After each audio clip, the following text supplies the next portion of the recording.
pemeliharaku, bila Kau yang membuka pintu, tak ada satu pun dapat menutupnya. Bila Kau yang mengangkat aku, tiada yang dapat merendahkanku.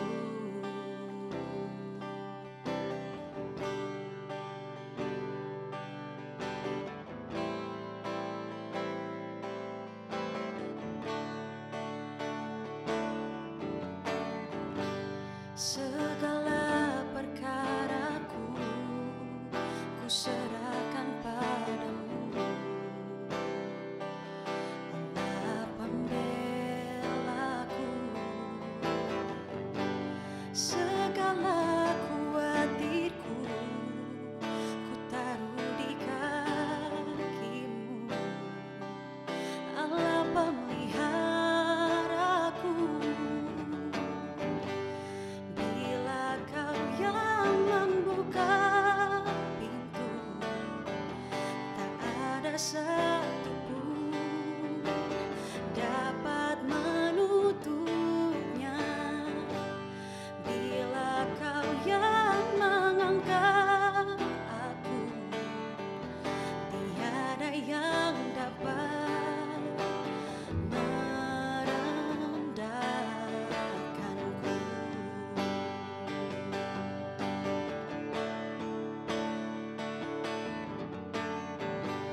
Bila Kau yang membuka pintu, tak ada satu pun dapat menutupnya.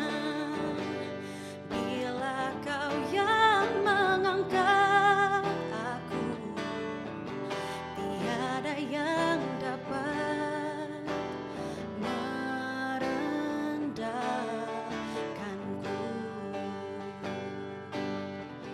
Tiada yang dapat merendahkanku.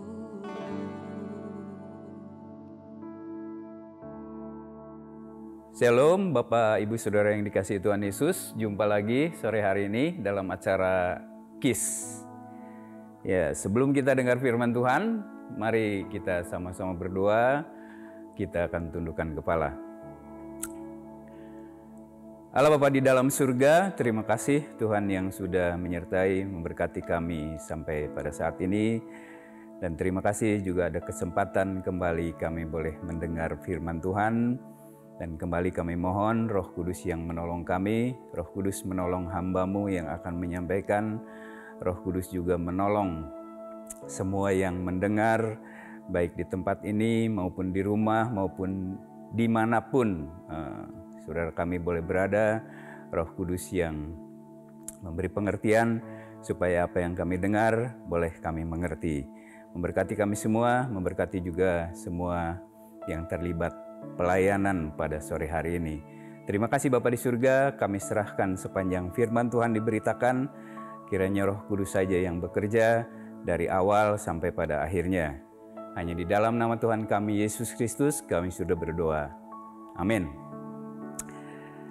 Firman Tuhan pada sore hari ini terambil dari Matius 25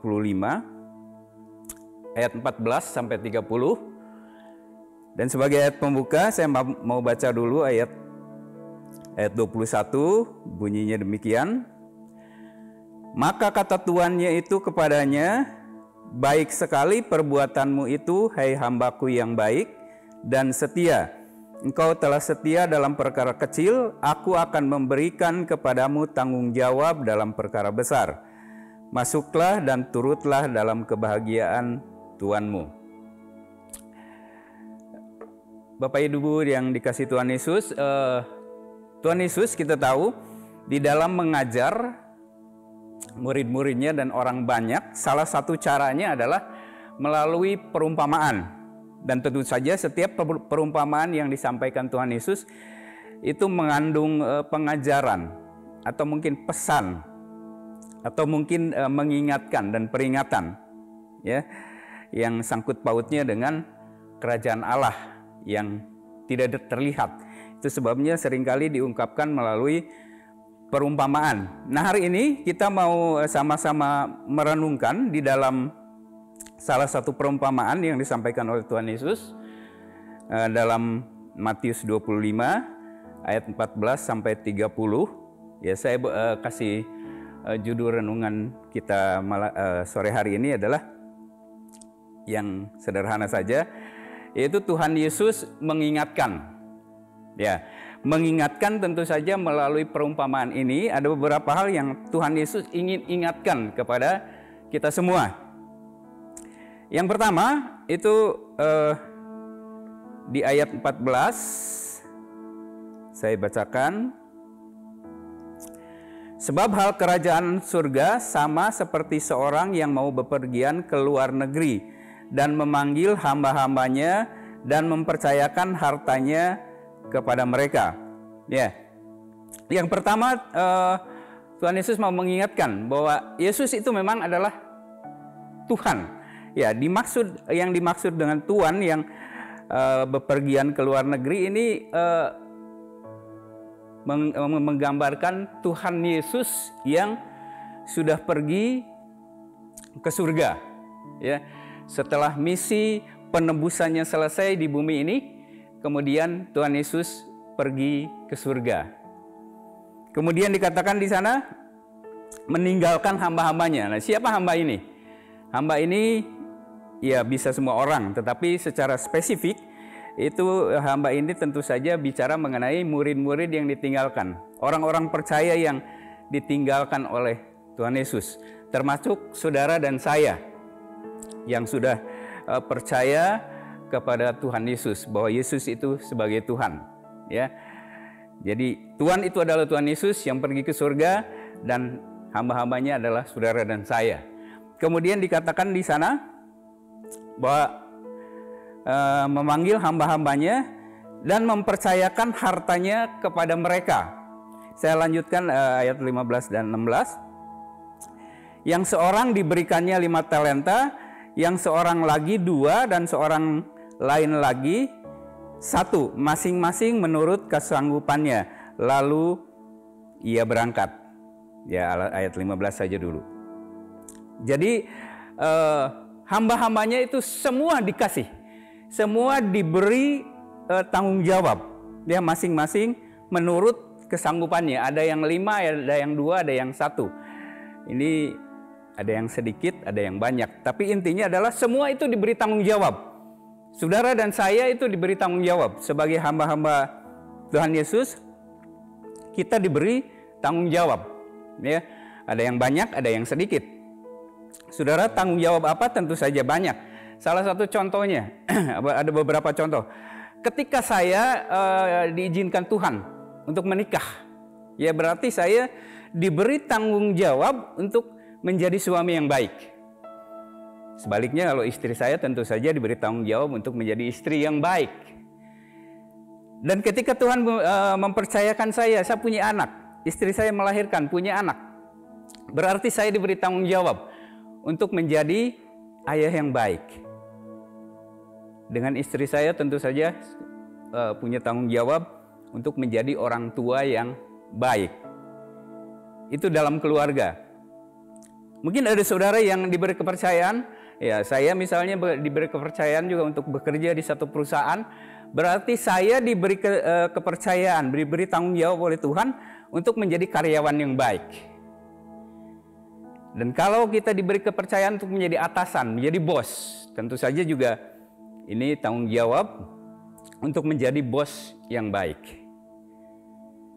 Atau di gereja, ya saat ini ada beberapa anak-anak muda di depan saya sedang melaksanakan tugas, ya, merekam, yang memungkinkan acara ini bisa ditayangkan di YouTube. Itu ada beberapa yang memang diberi tanggung jawab anak-anak muda ini untuk melaksanakan tugasnya. Itu salah satunya. Dan banyak pelayanan di gereja. Ada pengurus, ada pendeta dan lain sebagainya, pemain musik dan lain sebagainya. Ya, di gereja mungkin kita diberi tanggung jawab.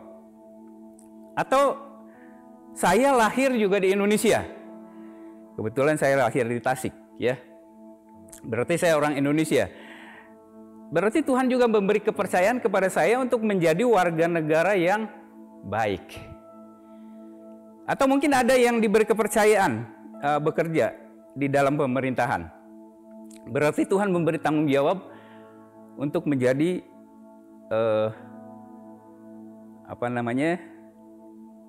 pegawai pemerintahan yang baik, ya. Dan banyak contoh lain.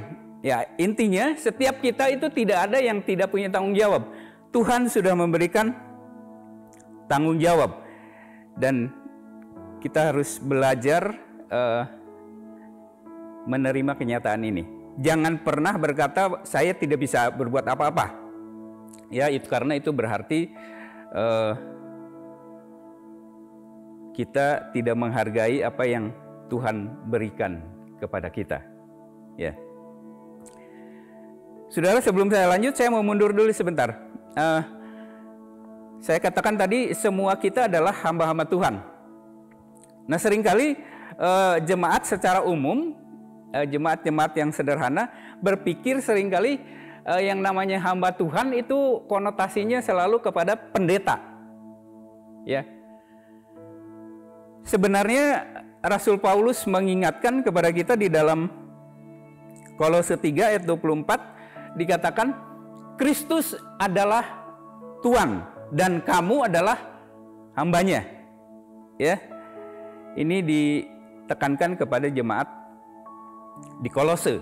Tentu saja ini juga diingatkan kepada saudara dan saya yang sudah percaya bahwa Yesus itu adalah Tuhan, berarti saya adalah hamba Tuhan. Apakah Anda percaya bahwa Yesus itu adalah Tuhan? Jika ya, itu berarti saudara adalah hamba Tuhan. Dan jangan hanya berpikir bahwa hamba Tuhan itu pendeta. Saudara juga adalah hamba Tuhan. Yang seperti saya bilang tadi, kita semua punya tanggung jawab, ya. Dan di cerita berikutnya ada yang melaksanakan, ada yang mengabaikan, ya. Saya bacakan ayat 16 sampai 18. Segera pergilah hamba yang menerima 5 talenta itu. Ia menjalankan uang itu lalu beroleh laba 5 talenta. Hamba yang menerima 2 talenta itu pun berbuat demikian juga dan berlaba 2 talenta. Tetapi hamba yang menerima 1 talenta itu pergi dan menggali lubang di dalam tanah, lalu menyembunyikan uang tuannya. Ya. Tuhan juga mengingatkan kita sebagai hamba yang sudah diberi tanggung jawab, apakah kita melaksanakan atau mengabaikan? Apakah kita melaksanakan sama seperti yang diberi 5 dan 2 talenta atau mengabaikan seperti yang dilakukan oleh hamba yang diberi 1 talenta? Saudara, kalau kita melihat sekitar kita, saya melihat sekitar kita, ya ada orang-orang entah sadar atau tidak, banyak orang yang mengabaikan tanggung jawabnya. Baik dalam rumah tangga, di pemerintahan, atau di gereja, dimanapun dia ditempatkan, ada banyak yang mengabaikan tanggung jawab yang Tuhan berikan. Dan akibatnya kita bisa melihat, ada banyak anak-anak yang bermasalah, keluarga yang berantakan, ya, gereja yang sulit berkembang karena ada banyak yang mengabaikan tanggung jawabnya. Negara yang banyak masalah, itu semua karena disebabkan masih begitu banyak orang yang mengabaikan tanggung jawabnya. Saudara, selanjutnya juga Tuhan Yesus mau mengingatkan bahwa Dia akan datang kembali. Ya, saya baca ayat 19. Lama sesudah itu pulanglah tuan hamba-hamba itu lalu mengadakan perhitungan dengan mereka. Nah, Tuhan mengingatkan, Tuhan yang sudah pergi ke surga itu akan datang kembali, ya. Kalau dalam bahasa Inggris memakai kata come atau datang. Dalam terjemahan bahasa sehari-hari, firman Allah yang hidup itu kembali, ya. Tuhan itu kembali. Saudara, tema Matius 24 dan 25 itu memang temanya adalah khotbah tentang akhir zaman. Khotbah tentang kedatangan Tuhan Yesus yang kedua kali. Dan ini merupakan nubuatan yang belum digenapi. Kelahiran Tuhan Yesus sudah dinubuatkan dan sudah digenapi. Kematiannya sudah digenapi.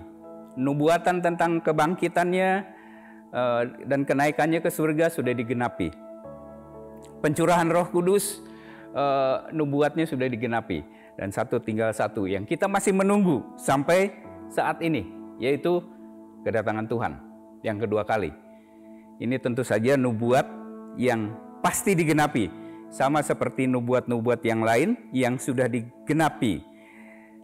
Dan ini juga pasti digenapi, bahwa Tuhan Yesus, suka atau tidak suka, siap atau tidak siap, Tuhan Yesus pasti akan datang kembali. Ya, ada beberapa hamba Tuhan mengamati bahwa tanda-tanda akhir zaman itu sebenarnya kelihatannya sudah digenapi, tetapi kenapa Tuhan belum datang? Dan orang mulai berpikir positif adalah Tuhan masih menunda, masih memberi kesempatan kepada kita. Tetapi kembali diingatkan, Tuhan Yesus pasti datang kembali. Untuk apa? Tadi dikatakan untuk mengadakan perhitungan, ya, kepada hamba-hambanya. Ya.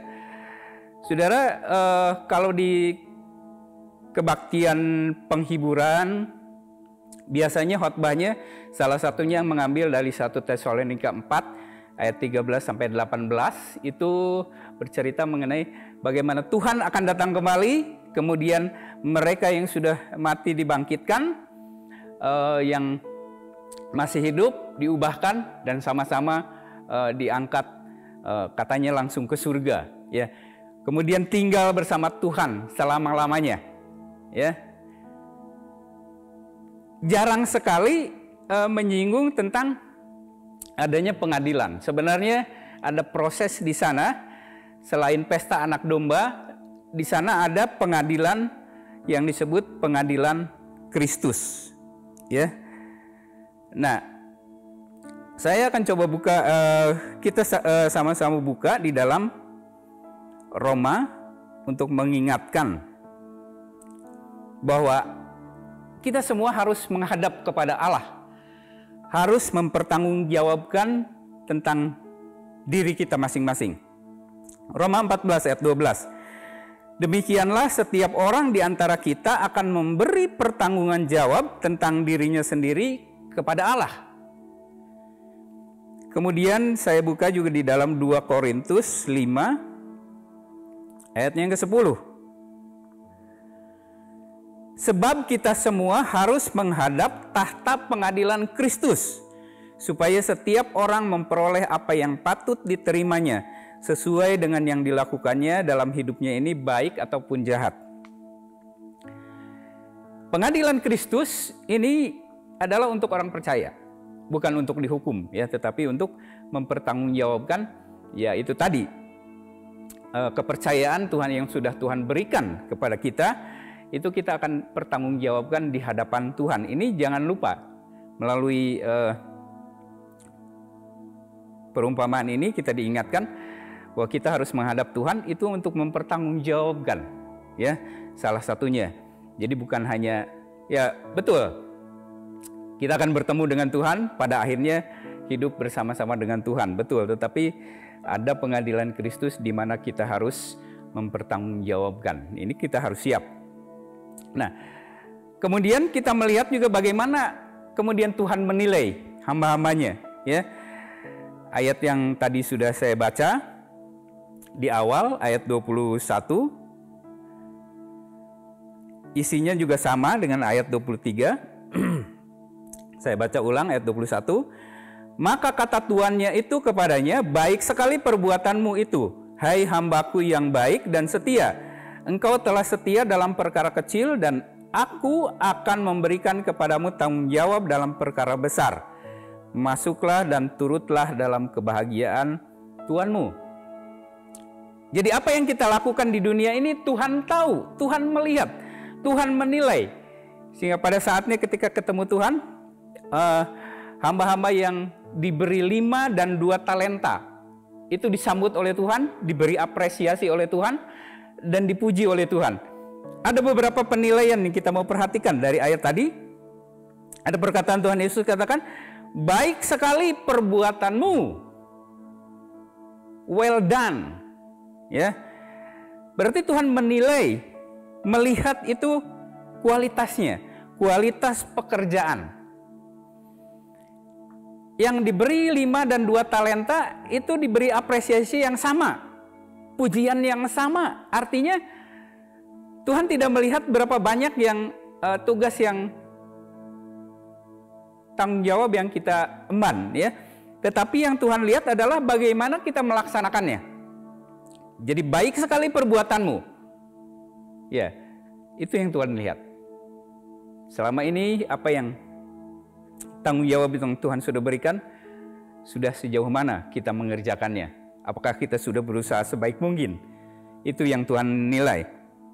Yang kedua, hai hambaku yang baik dan setia. Kalau tadi Tuhan melihat kepada pekerjaannya, yang berikut ini adalah melihat kepada pribadinya. Iya, artinya ya saya selalu salah satu yang selalu saya ingat pesan dari Bapak Gembala untuk menjaga selalu di dalam pelayanan itu selalu menjaga ketulusan di dalam pelayanan. Ya, selain juga iman yang sederhana, ya. Jaga ketulusan, artinya motivasi yang murni di hadapan Tuhan. Ini penting, karena manusia menilai dari luar, tetapi kita seringkali diingatkan dalam firman Tuhan bahwa Tuhan melihat ke dalam hati. Ya, artinya, hai hambaku yang baik di sini dan setia, itu Tuhan melihat ke dalam. Bahwa apa yang mereka kerjakan, hamba-hamba yang 5 dan 2 talenta bukan saja mengerjakan sebaik-baiknya, tetapi ada ketulusan di dalam hati, motivasi yang baik, melakukannya tentu saja untuk Tuhan. Ya, di Kolose juga diingatkan, Rasul Paulus ingatkan, lakukanlah segala sesuatu seperti untuk Tuhan, bukan untuk manusia. Ya, berikutnya tadi dikatakan juga engkau sudah setia dalam perkara kecil. Ya, pelayanan itu besar dan kecilnya seringkali kita sendiri yang menilai, ini mah kecil, ini mah besar. Tetapi Tuhan mengingatkan pada saat ini, apapun pekerjaan yang Tuhan percayakan kepada kita, jangan pandang kecil atau besarnya, laksanakan dengan sebaik-baiknya. Itu yang Tuhan mau, ya. Tuhan ingatkan pada kita.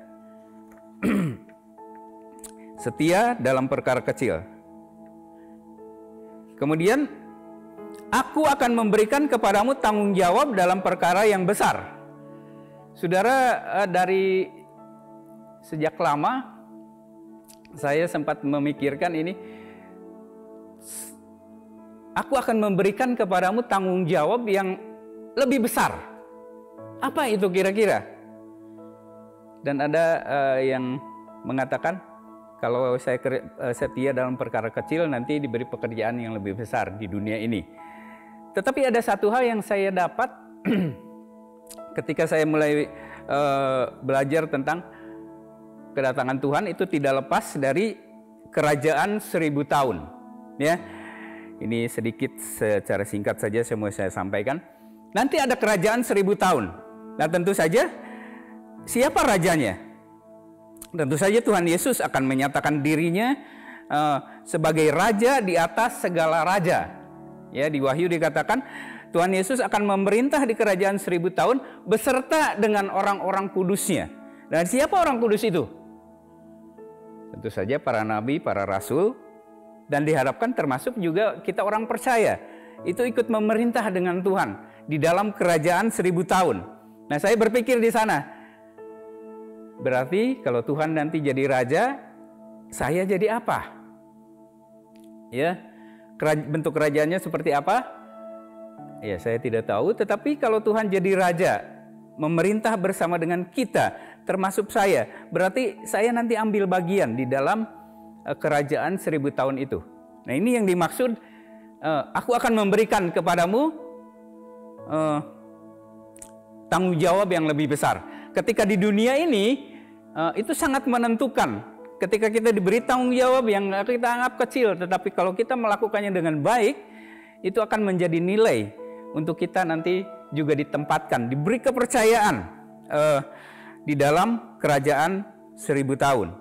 Ya, ada satu ayat yang mengatakan di pasal sebelumnya, berbahagialah hamba yang didapati tuannya sedang bekerja ketika tuannya itu datang.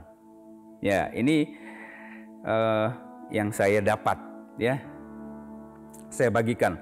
Kemudian terakhir dikatakan tadi, masuklah dalam dan turutlah dalam kebahagiaan Tuhanmu, yang pada akhirnya kita semua akan turut ambil bagian dalam kebahagiaan Tuhan Yesus. Tentu saja kebahagiaan yang sejati, yang sempurna dalam kerajaan surga pada akhirnya, yang tidak akan pernah kita dapat di dunia ini. Dan Tuhan berjanji, Tuhan sudah sediakan itu buat kita. Yang terakhir, Tuhan bukan saja melalui perumpamaan ini mengingatkan, tetapi yang terakhir ini adalah memberi peringatan keras. Ya, bukan sekedar mengingatkan, tetapi peringatan keras. Saya baca ayat 24 sampai 30. Kini datanglah juga hamba yang menerima 1 talenta itu dan berkata, Tuan, aku tahu bahwa Tuan adalah manusia yang kejam, yang menuai di tempat di mana Tuan tidak menabur, dan yang memungut dari tempat di mana Tuan tidak menanam. Karena itu aku takut dan pergi menyembunyikan talenta Tuan itu di dalam tanah. Ini terimalah kepunyaan Tuan. Maka kata tuannya itu, hai kamu, hamba yang jahat dan malas. Jika kamu sudah tahu bahwa aku menuai di tempat di mana aku tidak menabur dan tidak memungut dari tempat di mana aku tidak menanam, karena itu sudahlah seharusnya uangku itu kau berikan kepada orang yang menjalankan uang, supaya sekembalinya aku menerimanya serta dengan bunganya. Sebab itu ambillah talenta itu daripadanya dan berikanlah kepada orang yang mempunyai 10 talenta itu. Karena setiap orang yang mempunyai kepadanya akan diberi sehingga ia berkelimpahan. Tetapi siapa yang tidak mempunyai, apapun juga yang ada padanya akan diambil daripadanya. Dan campakkanlah hamba yang tidak berguna itu ke dalam kegelapan yang paling gelap. Di sanalah akan terdapat ratap dan kertak gigi. Campakkanlah hamba yang tidak berguna itu. Saudara, hamba Tuhan, tetapi kemudian pada akhirnya dicampakkan ke tempat yang gelap.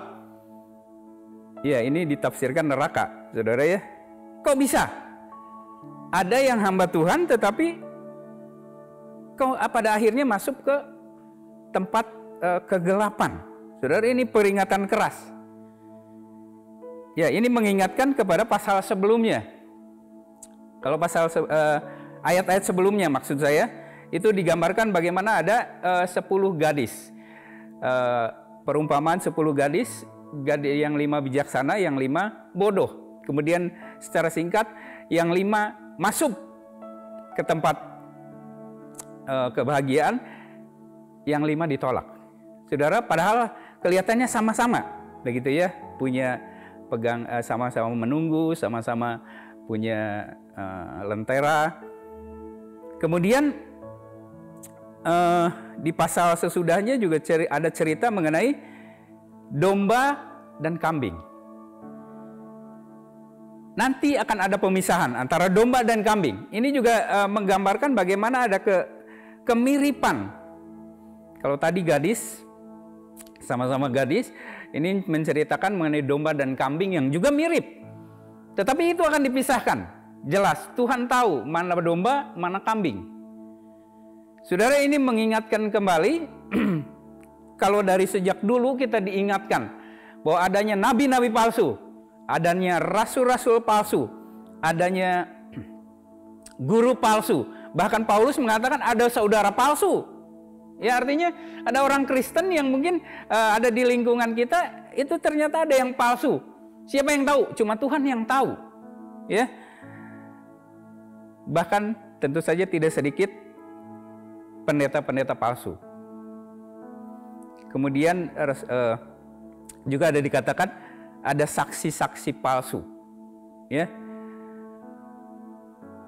Ini kelihatannya sama, tetapi di mata Tuhan ini beda. Rupanya hamba yang satu ini adalah bukan hamba Tuhan yang sejati, tapi hamba yang katakanlah KW, palsu. Ya, memang sulit membedakan. Hanya Tuhan yang tahu. Tetapi ada ciri gambaran yang cukup tegas tadi dikatakan, hei hambaku yang jahat dan malas. Ya, ini hati-hati dengan kemalasan dan kejahatan.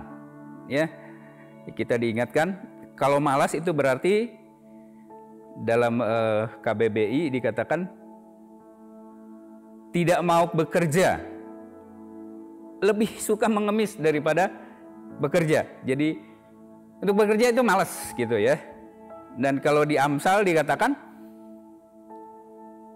orang malas itu hobinya tidur. Ya. Saya akan bacakan saja di Amsal 6. Ini peringatan buat kita semua bahwa kemalasan itu suatu hal yang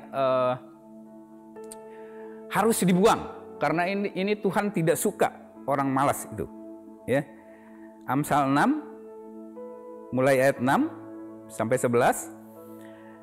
Hai pemalas, pergilah kepada semut, perhatikanlah lakunya dan jadilah bijak. Biarpun tidak ada pemimpinnya, pengaturnya, atau penguasanya, ia menyediakan roti di musim panas dan mengumpulkan makanannya pada waktu panen.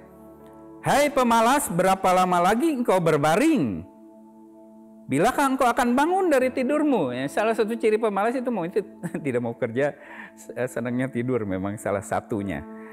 Tidur sebentar lagi, mengantuk sebentar lagi, melipat tangan sebentar lagi untuk tinggal berbaling. Maka datanglah kemiskinan kepadamu seperti seorang penyerbu dan kekurangan seperti orang yang bersenjata. Ya, di Amsal ini banyak teguran kepada orang malas, ya, dan pujian kepada orang yang rajin. Rasul Paulus juga sempat memperingatkan dengan keras, orang yang tidak mau bekerja itu tidak usah makan. Ya, jadi melalui firman-firman Tuhan ini memang Tuhan tidak suka dengan orang yang malas. Ya, kalau ada yang mengaku hamba Tuhan tetapi tidak mau bekerja, tidak mau terlibat dalam pelayanan, itu Tuhan tidak suka. Ya, ini mungkin salah satu ciri bahwa itu adalah hamba yang palsu. Ya, hanya dari luarnya saja, padahal hatinya tidak percaya kepada Tuhan. Itu sebabnya tidak heran Tuhan katakan, aku tidak mengenal engkau. Ya, karena orang yang akan diterima di dalam kerajaan surga adalah orang yang percaya dengan hatinya, ya, percaya dalam hati dan mengaku dengan mulut, itu yang akan diselamatkan. Rupanya hamba yang satu ini memang bukan orang yang percaya. Dan kalau lihat sekitar kita, lihat di YouTube, bagaimana ada banyak rame ya di YouTube, mualaf-mualaf yang kurang ajar gitu ya. Dulunya khotbah. Tahun lalu khotbah di gereja dengan berapi-api, mengagungkan Tuhan. Tapi tahun berikutnya khotbah di tempat lain, menjelek-jelekan Alkitab, menjelek-jelekan Tuhan, menjelek-jelekan orang Kristen. Ya, ada begitu banyak. Dan diharapkan kita tidak termasuk di sana. Ya, dikatakan juga jangan malas, juga jangan jahat. Ya, hamba itu digambarkan bagaimana sangat tidak menghormati Tuhan. Diberi kepercayaan tetapi tidak dilaksanakan. Bahkan berpikir negatif tentang Tuhan, bahwa Tuhan itu jahat, dia bilang. Ya, ini tentu saja gambaran orang yang sebenarnya tidak percaya, hanya luarnya saja. Ya, ada begitu banyak orang-orang jahat di sekitar kita yang kelihatannya baik, ya, tetapi di mata Tuhan, Tuhan tahu betul mana yang jahat, ya, mana yang percaya, mana yang tidak percaya, Tuhan tahu. Itu sebabnya ini peringatan keras, ya. Dari sekian banyak kejahatan-kejahatan mungkin yang kelihatannya baik, tetapi sebenarnya di mata Tuhan itu jahat. Mungkin salah satu contohnya adalah di Matius 23. Nanti saudara, Bapak Ibu baca, sempatkan diri baca Matius 23 ayat 1 sampai 36. Itu menggambarkan mengenai ahli Taurat dan orang Farisi, ya. Itu menggambarkan orang-orang yang selalu membawa-bawa nama Tuhan, selalu membawa firman Tuhan, ya. Di mata orang kelihatannya hebat, ya. Tetapi di mata Tuhan itu jahat. Ya, karena apa? Karena Tuhan melihat hati ahli Taurat dan orang Farisi ini. Dari perkataannya sampai kepada pakaiannya, topinya, itu menunjukkan bahwa aku adalah orang saleh, aku adalah orang percaya. Tetapi di mata Tuhan mereka tidak lebih calon-calon neraka, ya, orang-orang jahat. Saudara bisa baca. Ini menjadi pelajaran di Matius 23. Ya, hati-hati. Dan sampai sekarang itu semakin banyak orang-orang yang seperti itu. Memakai nama Tuhan, memakai firman Tuhan, tetapi tujuannya adalah untuk kepentingan diri sendiri. Dan tidak sedikit juga banyak pendeta, ya, tidak sedikit pendeta juga kita dengar pendeta yang memperkaya diri. Saudara, hati-hati. Ini peringatan keras dari Tuhan.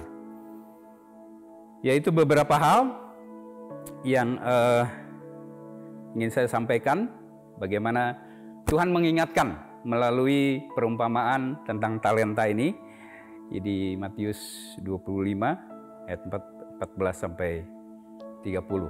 Kiranya menjadi pengingat juga buat kita, mengingatkan kepada kita bahwa Yesus adalah Tuhan dan kita hambanya. Kita semua diberi tanggung jawab. Tuhan mau supaya kita sekecil apapun tanggung jawab itu, lakukan dengan sebaik-baiknya. Karena suatu saat kita harus memberi pertanggungjawaban di hadapan Tuhan. Jangan sampai tentu saja kita menjadi hamba yang seperti yang diberi 1 talenta, mengabaikan. Ya. Sebagai ayat penutup, saya ingin baca di dalam Kolose 3 ayat 23 dan 24. Kolose 3 ayat 23 dan 24. Apapun juga yang kamu perbuat, perbuatlah dengan segenap hatimu seperti untuk Tuhan dan bukan untuk manusia. Kamu tahu bahwa dari Tuhanlah kamu akan menerima bagian yang ditentukan bagimu sebagai upah. Kristus adalah Tuhan dan kamu hambanya. Barang siapa berbuat kesalahan, ia akan menanggung kesalahannya itu, karena Tuhan tidak memandang orang. Ya. Jadi kalau pada saat ini Tuhan masih menunda kedatangannya dan kita masih diberi kesempatan untuk bernapas, berarti kita masih diberi kesempatan. Kepada yang merasa sampai saat ini main-main dengan Tuhan, yuk, ini kesempatan untuk kita bertobat kembali kepada Tuhan. Kita yang sudah percaya kepada Tuhan, yuk terus tingkatkan, perbaiki diri dalam segala hal. Ya, supaya pada saatnya Tuhan datang, kita siap untuk bertemu Tuhan. Kita siap untuk mempertanggungjawabkan apa yang Tuhan beri kepercayaan kepada kita selama hidup ini di dunia. Tuhan memberkati. Mari kita akan tutup di dalam doa.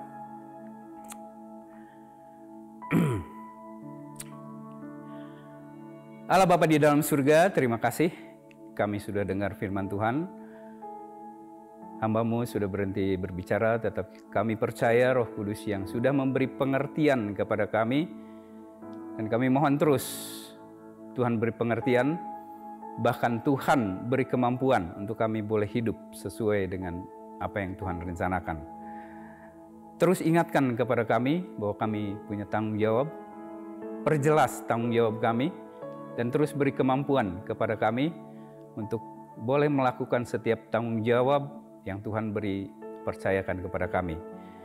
Baik itu di dalam rumah tangga kami, di tempat pekerjaan, di gereja, bahkan di dalam pemerintahan, dimanapun kami berada, dimanapun tanggung jawab Tuhan sudah berikan, Tuhan terus ingatkan dan beri kemampuan untuk kami boleh melaksanakan tugas dengan sebaik-baiknya, sehingga melalui kami nama Tuhan dipermuliakan dan pada saatnya kami boleh bertemu dengan Tuhan. Terima kasih Bapa di surga, memberkati semua yang sudah terlibat pelayanan pada sore hari ini. Semua operator diberkati oleh Tuhan, memberkati juga semua yang sudah mendengar baik di tempat ini maupun di rumah kami masing-masing maupun di tempat dimanapun kami berada. Tuhan memberkati. Kami berdoa terus untuk GGP Shalom, mulai dari Bapak Gembala dengan Ibu dan semua anak cucu mantu diberkati oleh Tuhan.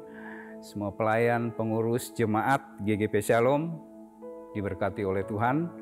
Pos-pos yang ada, wilayah-wilayah yang ada juga diberkati oleh Tuhan. GGP seluruh Indonesia, gereja-gereja seluruh dunia diberkati dengan segala berkat yang dibutuhkan, baik jasmani maupun rohani, supaya gereja-gereja ini boleh menjalankan fungsinya sebagai garam dan terang, sehingga nama Tuhan boleh dipermuliakan. Dan kami berdoa terus untuk Bapak Jokowi, wakil, para menteri, TNI, Polri, para medis, para sukarelawan, para pejabat yang sudah diberi mandat untuk menjaga dan mengelola bangsa ini, sudah diberi tanggung jawab oleh Tuhan. Tuhan sendiri yang memberkati dengan segala sesuatu yang diperlukan, supaya mereka boleh menjalankan tugas sebaik-baiknya, sehingga bangsa ini terus dipulihkan menjadi bangsa yang besar, bangsa yang memuliakan nama Tuhan. Saat ini juga kami mau menyerahkan berdoa untuk saudara-saudara kami yang sedang menderita karena berbagai bencana alam, karena kecelakaan, karena berbagai kejahatan dalam segala bentuk, menderita karena berbagai penyakit termasuk COVID pada saat ini, bahkan menderita karena masalah ekonomi, masalah keluarga, masalah apapun juga. Tuhan, kami berdoa, Tuhan juga yang memberkati mereka yang sedang menderita ini. Tuhan berkati, beri apa yang diperlukan, baik jasmani maupun rohani, beri kekuatan, beri hikmat, supaya di tengah penderitaan mereka, juga mereka boleh tetap bertahan, tetap percaya kepada Tuhan, tetap berharap kepada Tuhan, dan tetap memuliakan nama Tuhan. Sehingga pada saatnya, Tuhan membebaskan mereka dari segala penderitaannya. Terima kasih Bapa di surga, terima kasih untuk kesempatan pada sore hari ini. Terima kasih untuk penyertaan Tuhan, terima kasih untuk campur tangan Tuhan. Segala puji, hormat, kemuliaan hanya bagi nama Tuhan.